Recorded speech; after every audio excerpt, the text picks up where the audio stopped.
From being on British news to completely falling off, this is the rise and fall of Mongraal.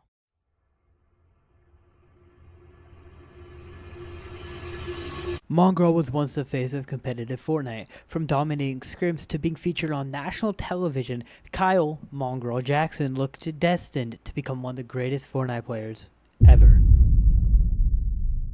So what happened?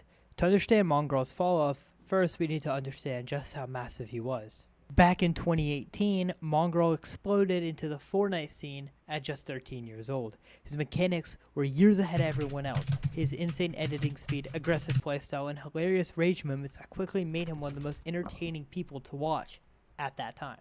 Whether it was screaming controller player... What? Controller player? That is a controller player! Or breaking his keyboard, Mongraal wasn't just a pro player. He was content. And the numbers backed it up.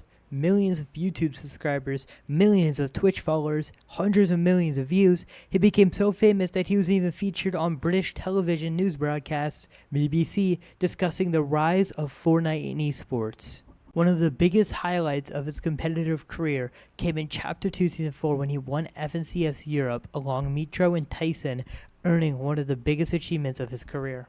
But after that, the results started slowing down. The placements were terrible, they just weren't prime Mongraal level. Tournament after tournament, fans began using the word every pro hates hearing, washed.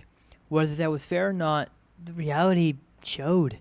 The player who once dominated Fortnite wasn't winning nearly as often anymore, and eventually, Mongraal stepped away from Fortnite competitive and largely disappeared from the scene.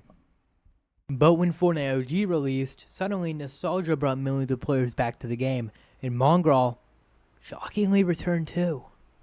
Despite returning and putting together respectable performances, including qualifying for several high-level events and making deep tournaments, he was no longer the dominant force of 2019. And honestly, that's not surprising. Fortnite esports moves incredibly fast. But that doesn't change the fact that when people hear face of Fortnite and Golden Era, most of them think of Mongraal. If y'all enjoyed this video, please consider subscribing, as I'm going to continue making them, and comment down below who I should do next and join the Discord down below.